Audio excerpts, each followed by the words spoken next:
ചെയ്തു. അവൻ പക്ഷേ ആ ഐലൻഡ് ഫ്രീ ആയിട്ട് തരില്ലെന്ന് പറഞ്ഞ. അതിന് പൈസ വേണമെന്ന്, 10 മില്യൺ. ഓ, ഐലൻഡ് നമ്മൾ മേടിക്കണ? എന്തിനിപ്പോൾ മേടിക്കണേ? കുറച്ച് ദിവസത്തെ കാര്യമല്ലേ ഉള്ളൂ. അതിൻ്റെ റെൻറ്റ് വല്ലതും കൊടുത്താൽ പോരെ? കുറച്ച് ദിവസമാ? എടാ മോനെ, നീ എന്നിട്ട് പറയണേ. നിനക്ക് അറ്റ്ലീസ്റ്റ് ഒരു 2-3 മാസമെങ്കിലും അവിടെ നിൽക്കേണ്ടി വരും. 2-3 മാസത്തേക്കൊന്നും അവർ നിന്നെ ഫ്രീ ആയിട്ട് നിർത്താൻ സമ്മതിക്കില്ല. നിനക്കിപ്പോൾ വേറെ ചോയ്സ് ഒന്നുമില്ല. നിനക്ക് വേണമെങ്കിൽ ആ ഐലൻഡ് മേടിക്കാം. അങ്ങനെയാണെങ്കിൽ നിനക്ക് രക്ഷപ്പെടാം. ഓ, ആ ഐലൻഡ് വേണോ? നമുക്കൊരു കാര്യം ചെയ്യാം, നോർത്ത് യങ്ടണിലേക്ക് പോവാം. അതല്ല കുറച്ചുകൂടി നല്ലത്? ഏയ്, നോർത്ത് യങ്ടൺ വേണ്ട. കാരണം ഇപ്പോൾ മിക്ക ക്രിമിനൽസേ ലോസ് ആൻഡോസും വിട്ട് നോർത്ത് യങ്ടണിലേക്ക് പോണേ. അവിടെയായാലും മിക്കവാറും പോലീസ് വരും. ഓ, എന്നാൽ പിന്നെ ഐലൻഡിൽ തന്നെ നിൽക്കാം. ശരി, ഞാനപ്പോൾ പോയിട്ട് കുറച്ച് ക്യാഷ് സെറ്റാക്കി കൊണ്ടുവരാം. എൻ്റെ കയ്യിലിപ്പോൾ അധികം പൈസ ഇല്ല. ഈ ഷിൻചാനും പിൻചാനും എന്തൊരു ചെയ്യുക? എടാ ലെസ്റ്റർ, നീ ഒരു കാര്യം ചെയ്യ്. ഷിൻചാനും പിൻചാനും കൊണ്ട് നേരെ മൈക്കിളുടെ വീട്ടിലേക്ക് പോക്കോ. ഇവിടുത്തെ പോലീസുകാർ എന്നെ അന്വേഷിക്കണേ. ഷിൻചാനും പിൻചാനും പ്രശ്നമില്ല. ഓക്കെ, നമുക്കപ്പോൾ പോയിട്ട് കുറച്ച് ക്യാഷ് അങ്ങ് സെറ്റാക്കാം. എൻ്റെ കയ്യിലാണെങ്കിൽ ഇപ്പോൾ അധികം ക്യാഷില്ല. ഞാൻ പിന്നെ ബൈക്ക് എടുത്തിട്ടാണ് പോണേ. കാറ് അവിടെ ഇരുന്നോട്ടെ. ഷിൻചാനും പിൻചാനും മൈക്കിളുടെ വീട്ടിലേക്ക് പോകണ്ടേ? അവരാ കാർ എടുത്ത് പൊക്കോളും. ഞാൻ പിന്നെ ഇപ്പോഴും മാസ്ക് ഇട്ടിട്ടാണ് നടക്കണേ. മാസ്ക് ഇല്ലെങ്കിൽ പണിയാ. ഇവിടുത്തെ നാട്ടുകാരെന്നെ സുഖമായിട്ട് തിരിച്ചറിയും. ഇവർ പിന്നെ പോലീസിന് കംപ്ലൈൻറ്റും ചെയ്യേ. അതാണ് മെയിൻ പ്രശ്നം. മാസ്ക് ഇടാണ്ട് പുറത്തേക്ക് ഇറങ്ങാൻ പറ്റില്ല. എനിക്ക് പിന്നെ ഒരു വണ്ടി വേണം കേട്ടാ. ആ വണ്ടി ബുള്ളറ്റ് പ്രൂഫും പിന്നെ ബോംബ് പ്രൂഫും ആവണം. വേറെ ഒന്നുമില്ല. ഞാനിപ്പോൾ മാസ്ക് ഇട്ട് നടന്നാലും ചിലവരൊക്കെ എന്നെ തിരിച്ചറിയും. അവരെന്നിട്ട് എന്താ ചെയ്യുക? പോലീസിനെ വിളിച്ച് പറയും. പോലീസുകാർ എന്നിട്ട് എന്നെ ചേസ് ചെയ്യാൻ നിൽക്കും. ആ ടൈമിൽ എൻ്റെ കയ്യിൽ ഒരു ബുള്ളറ്റ് പ്രൂഫ് കാറുണ്ടെങ്കിൽ കുഴപ്പമില്ല. ഞാൻ ആ വണ്ടിയുടെ ഉള്ളിൽ സേഫായിട്ട് ഇരുന്നോളും. അല്ലെങ്കിൽ പോലീസുകാർ എന്നെ എൻകൗണ്ടർ ചെയ്യും. അങ്ങനെ ഒരിക്കലും സംഭവിക്കാൻ പാടില്ല. നമുക്കപ്പോൾ ഒരു ബുള്ളറ്റ് പ്രൂഫ് കാർ സെറ്റാക്കണം. എവിടെ നിന്നപ്പോൾ കിട്ടുക? നമുക്കപ്പോൾ ഒരു കാര്യം ചെയ്യാം, നേരെ സിമ്യോൻ്റെ ഷോറൂമിലേക്ക് പോവാം. സിമ്യോൻ്റെ ഷോറൂമിൽ ചിലപ്പോൾ വണ്ടി ഉണ്ടാവും ബുള്ളറ്റ് പ്രൂഫ്. നോക്കി നോക്കാം. ഓക്കെ, ഇവിടെ ഇപ്പോൾ നമ്മൾ സിമ്യോൻ്റെ ഷോറൂമിലേക്ക് എത്തിയേക്കാണ്. ഇവിടെ ഇഷ്ടം പോലെ വണ്ടികളുണ്ട്. ഇതൊക്കെ പക്ഷേ നോർമൽ വണ്ടികളാ, അത് ബുള്ളറ്റ് പ്രൂഫ് ഒന്നുമല്ല. എടാ ഫ്രാങ്ക്ലിന്, നീ എന്താ ഇവിടെ? ഞാനെന്താ ഇവിടെ എന്നാ? എന്നെക്കൊണ്ട് കൂടുതലൊന്നും പറയിപ്പിക്കണ്ട. നീ ഒറ്റൊരുത്തൻ കാരനാ എനിക്കിപ്പോൾ പണി കിട്ടിയേ. എടാ സിമ്യോണേ, എൻ്റെ കാശ് എവിടെയാ? നീയല്ല പറഞ്ഞ് പ്രൈം മിനിസ്റ്ററുടെ വണ്ടി അടിച്ചു മാറ്റിയ $1 മില്യൺ തരാമെന്ന്. എന്നിട്ട് എവിടെ ഇത്? എടാ ഫ്രാങ്ക്ലിന്, പൈസ ഞാൻ തരാം. ഒരു 2 ദിവസം പിടിക്കും. 2 ദിവസമാ? 2 ദിവസം കഴിഞ്ഞ് ഞാൻ ജീവനോടെ ഉണ്ടാവണമോ? അല്ലെങ്കിൽ വേണ്ട, നീ ഇപ്പോൾ പൈസ തന്നില്ലെങ്കിലും കുഴപ്പമൊന്നുമില്ല. അതിൻ്റെ പകരമായിട്ട് എനിക്കൊരു വണ്ടി സെറ്റാക്കി തന്നാൽ മതി. ആ വണ്ടി പക്ഷേ നോർമൽ വണ്ടി ആവാൻ പാടില്ല കേട്ടാ. അതൊന്നെങ്കിൽ ബുള്ളറ്റ് പ്രൂഫ് അല്ലെങ്കിൽ ബോംബ് പ്രൂഫ് ആവണം. ബുള്ളറ്റ് പ്രൂഫ് വണ്ടിയാ? ബുള്ളറ്റ് പ്രൂഫ് വണ്ടി ഞാനിപ്പോൾ എവിടെ നിന്ന് സെറ്റാക്കാം? ആ, നമ്മുടെ എയർപോർട്ടില്ലേ, അവിടെ ഒരു വണ്ടിയുണ്ട്. ഒരു റേഞ്ച് റോവറാ. അത് ഫുള്ള് ബുള്ളറ്റ് പ്രൂഫും പിന്നെ ബോംബ് പ്രൂഫാ. ആ വണ്ടി പിന്നെ എൻ്റെ ഷോറൂമിൽ നിന്നാണ് ഡെലിവറി ചെയ്തേ.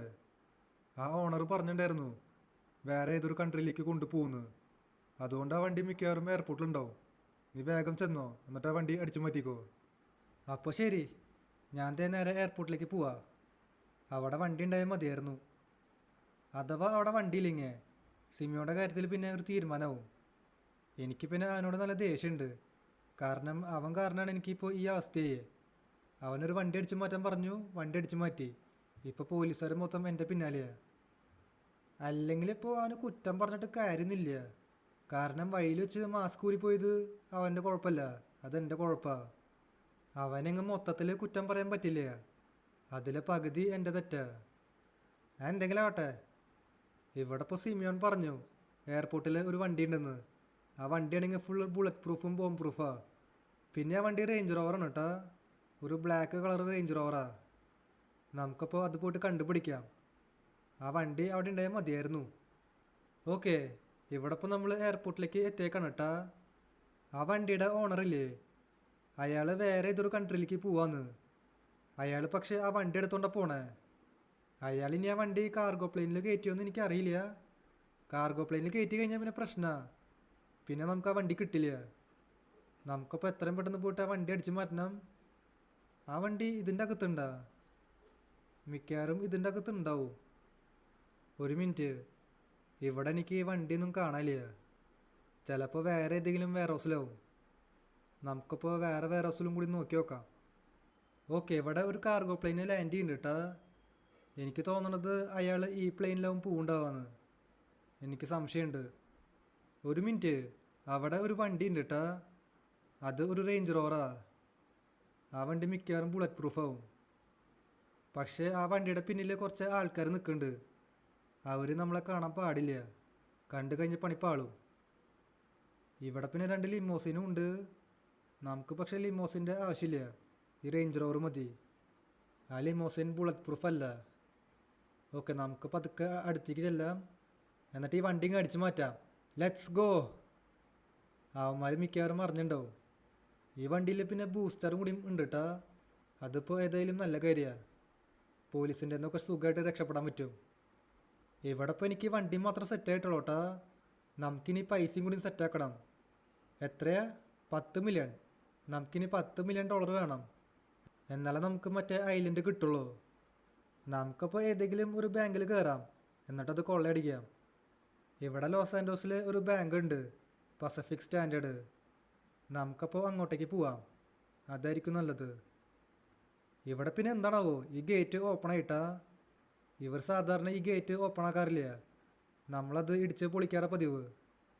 ഇന്ന് പിന്നെ എന്താണാവോ. എന്തെങ്കിലും ആവട്ടെ. ഓക്കെ, ഇവിടെ ഇപ്പോൾ നമ്മൾ ബാങ്കിലേക്ക് എത്തിയേക്കാണ് കേട്ടാ. ഇതാണ് പസഫിക് സ്റ്റാൻഡേർഡ്. നമ്മൾ മുന്നേ ഇഷ്ടം പോലെ വട്ടം ഇവിടേക്ക് വന്നിട്ടുണ്ട്. ഇവിടെ വന്ന് ശീലമായി. നമുക്കപ്പോൾ ഒരു വട്ടം കൂടി കയറാം. അല്ല, ഇയാൾക്കിപ്പോൾ എന്താ പ്രശ്നം? ഇയാൾ വെറുതെ ആവശ്യമില്ലാണ്ട് എന്നെ അടിക്കാൻ വരുന്നേ? ഓ, എനിക്ക് മനസ്സിലായി. ഇയാൾക്ക് ചിലപ്പോൾ എന്നെ മനസ്സിലായിണ്ടാവും ഞാൻ ആരാന്ന്. കാരണം ലോസ് ആൻഡോസ് ഗവൺമെൻറ് ഇവർക്ക് ഓർഡർ കൊടുത്തില്ലേ, എന്നെ ആരാണോ കണ്ടുപിടിക്കണേ അവർക്ക് കിട്ടും $1 മില്യൺ. ഇവിടെ ഇപ്പോൾ നിൽക്കുന്നത് ഒട്ടും സേഫ് അല്ല. ഇയാൾ പിന്നെ ഇവിടെ വീഡിയോ എടുക്കണ്ടായിരുന്നു കേട്ടാ. അയാളുടെ കാര്യത്തിലും ഒരു തീരുമാനമായി. ആ ബെസ്റ്റ്. ഇന്നിവിടെ ബാങ്ക് അവധിയാണ്. ആ ബാങ്ക് ഓപ്പൺ ആക്കിയിട്ടില്ല. എനിക്ക് തോന്നണത് അതിൻ്റെ അകത്ത് പൈസ ഉണ്ടാവില്ല എന്ന്. ഞാൻ ഈ അടുത്ത് ആ ബാങ്കിൽ കയറി റോബറി ചെയ്തിട്ടുണ്ട്. ചിലപ്പോൾ ആ പൈസ ഒക്കെ തീർന്നുണ്ടാവും. നമുക്കിപ്പോൾ ഒരു കാര്യം ചെയ്യാം, വേറെ ഏതെങ്കിലും ബാങ്കിൽ പോയിട്ട് റോബറി ചെയ്യാം. ഇവിടെ ഇപ്പോൾ വേറെ ഏത് ബാങ്ക് ഉള്ളത്? ആ, ഒരു ബാങ്ക് ഉണ്ട്. അത് പക്ഷേ പൈലറ്റ് ബേയിലാണ് വരണേ. ആ, എന്നാൽ ശരി, നമുക്ക് നേരെ പൈലറ്റ് ബേയിൽ പോവാം. നമുക്ക് വരെ വഴിയില്ല. ഞാൻ അവിടുത്തെ ബാങ്കിലും റോബറി ചെയ്തിട്ടുണ്ട് കേട്ടാ. പക്ഷെ അത് കുറേ കാലം മുന്നെയാണ്. ഈ അടുത്തൊന്നും അങ്ങോട്ടേക്ക് പോയിട്ടില്ല. നമുക്കിപ്പോൾ നേരെ അങ്ങോട്ടേക്ക് പോവാം. ഓക്കെ, ഇവിടെ നമ്മൾ ആ ബാങ്കിലേക്ക് എത്തിയേക്കാണ് കേട്ടാ. ഇതാണ് ആ ബാങ്ക്. ഇത് പിന്നെ ഒരു ചെറിയ ബാങ്കാണ് കേട്ടാ. ആ ബാങ്ക് അപ്പോൾ വലുതായാലും ചെറുതായാലും അത് നമുക്ക് വിഷയമല്ല. അതിൻ്റെ അകത്ത് പൈസ ഉണ്ടായാൽ മതി. നമുക്കപ്പോൾ വണ്ടിയിൽ നിന്ന് ഇറങ്ങാം. ഇത് ലോക്ക് ചെയ്യാം. എൻ്റെ കയ്യിൽ പിന്നെ വെപ്പൺസൊക്കെ ഉണ്ട്, അതുകൊണ്ട് കുഴപ്പമില്ല. ഓക്കെ, ഇവിടെ ഇഷ്ടംപോലെ ആൾക്കാരുണ്ട്. ആദ്യം ഈ ക്യാമറ ഒക്കെ തല്ലി പൊട്ടിക്കാം, അല്ലെങ്കിൽ വീണ്ടും എൻ്റെ മാസ്ക് ഊരിപ്പോയി കഴിഞ്ഞാൽ പണി പാളും. ഓക്കെ, ഇവിടെ ആകെ 2 ക്യാമറ ഉള്ളൂ, അത് ഞാൻ തല്ലി പൊട്ടിച്ചിട്ടുണ്ട്. ഓക്കെ, ഇവിടെ ആൾക്കാരൊക്കെ പേടിച്ചു. ഇവന്മാരുടെ കയ്യിൽ ഒരു കീ കാർഡ് ഉണ്ടോ? നമുക്കത് എടുക്കണം, എന്നാലേ ലോക്കർ തുറക്കാൻ പറ്റുള്ളൂ. ഓക്കെ, ഇവിടെ ഞാൻ കീ കാർഡ് എടുത്തേക്കാണ്. നമുക്കിവിടെ 4 സ്റ്റാർ വാണ്ടഡ് ലെവൽ കിട്ടി. പോലീസുകാർ ഏത് സമയത്തും ഇങ്ങോട്ടേക്ക് വരും. നമുക്കപ്പോൾ ക്യാഷ് എടുത്തിട്ട് വേഗം സ്ഥലം വിടണം. ഓക്കെ, ഇവിടെ ഞാൻ ലോക്കറൊക്കെ ഓപ്പൺ ആക്കിയേക്കാണ് കേട്ടോ. ഇതിൻ്റെ അകത്ത് ഇഷ്ടം പോലെ ക്യാഷ് ഉണ്ടാവും. നമുക്കപ്പോൾ അത് ഓപ്പൺ ആക്കാം. അത് ഓപ്പൺ ആക്കണമെങ്കിൽ എനിക്ക് ഡ്രിൽ മെഷീൻ വേണം. എൻ്റെ കയ്യിൽ പിന്നെ ഡ്രിൽ മെഷീൻ ഉണ്ട്, അതുകൊണ്ട് കുഴപ്പമില്ല. ഓക്കെ, ഇതിൻ്റെ അകത്ത് കുറച്ച് ക്യാഷ് ഇരിക്കുന്നുണ്ട്. ഓ, ഇതിൽ അത്യാവശ്യം ക്യാഷ് ഉണ്ട് കേട്ടോ. ഇപ്പം തന്നെ $84. നമുക്ക് ബാക്കിയും കൂടി കളക്ട് ചെയ്യാം. ടോട്ടൽ എത്ര ഉണ്ടാവുമെന്ന് നോക്കി നോക്കാം. ഓക്കെ, ഇവിടെ ഞാൻ മൊത്തം ക്യാഷ് കളക്ട് ചെയ്തേക്കാണ് കേട്ടോ. ഇതിൽ ടോട്ടൽ 16 മില്യൺ ഉണ്ട്. എന്തെങ്കിലും ആവട്ടെ, 10 മില്യണേ ചോദിച്ചുള്ളൂ. 16 ആയാലും കുഴപ്പമൊന്നുമില്ല. ഇവിടെ പിന്നെ പുറത്ത് നിറച്ച് പോലീസുകാരായിരുന്നു. നമുക്ക് എത്ര പെട്ടെന്ന് വണ്ടിയിൽ കയറാം. വണ്ടിയിൽ കയറി കഴിഞ്ഞാൽ പിന്നെ നമ്മൾ സേഫാ. പോലീസുകാർക്ക് തന്നെ ഒന്നും ചെയ്യാൻ പറ്റില്ല, കാരണം ഈ വണ്ടി ബുള്ളറ്റ് പ്രൂഫാണ്.